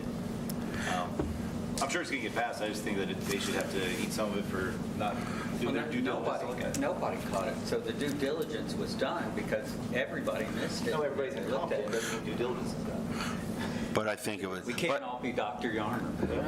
But I think adding the square feet, you're still going to you're going to end up with the same price anyway. Okay. Chris, doesn't the asbestos plan have all the asbestos in our district? And is our asbestos plan up to date? Yeah, that question was asked a couple of meetings ago and provided all the information that I got. As I understand, the asbestos plans are built off samples every 2 or 3 years. But if you look back over time, it evolved over time because things get missed.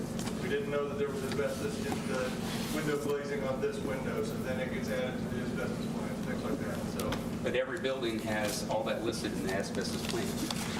but if things get added to it over time as additional things get added.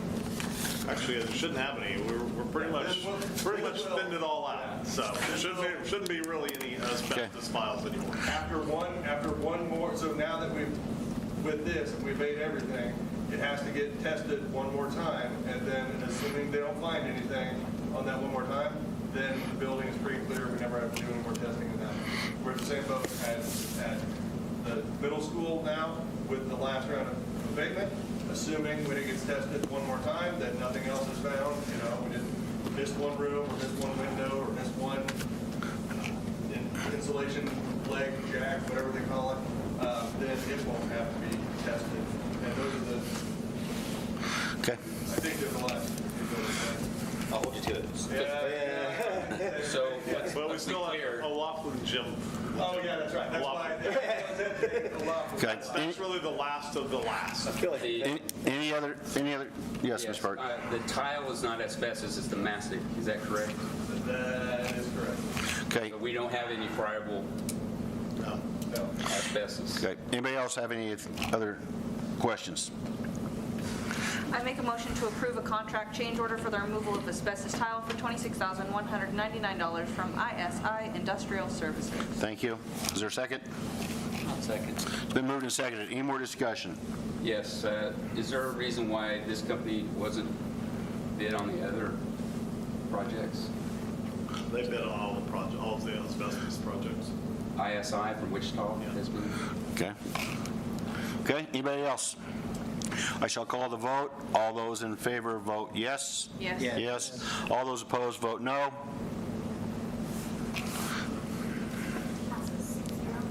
Passes 6-0. Okay. Next, the board may go into executive session in accordance with State Statute 4. The motion to go into executive session for personnel matters for non-elected personnel in order to protect the privacy interest of an identifiable individual. Say 15 minutes. I got two questions, or a question. There's a possibility there may be action, or there's probably not, there won't be any action? No, I mean, I don't I just want to make, determine that. I'm not planning on it. okay, You don't really have to tell anybody if there's action or not, because you guys you might determine that you want to come out. I understand that. I just was going to make an announcement. So, Hard to okay, tell. so as at this point in time, okay. All right. And we're looking down in the training room, and so we will meet at 8:35, and Mr. Wilson says 15 minutes, so we are going to try and be done at 8:50. Fair enough. Those attending are as Mike Baxter, the attorney that's representing Mr. Bill Jeter, Mr. Henderson, the Board of Education, Mr. Wilson, and Mr. Hipp. Okay, that's the motion. Is there a second? I have a motion and a second. Any other, well, we don't need discussion.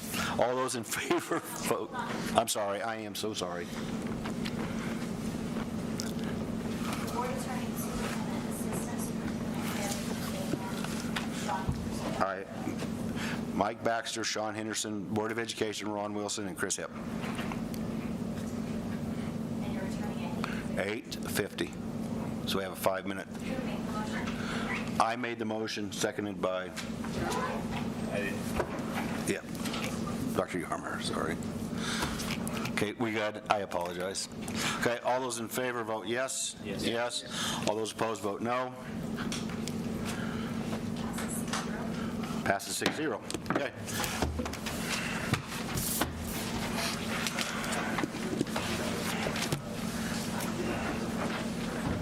Okay, I'm folding it down.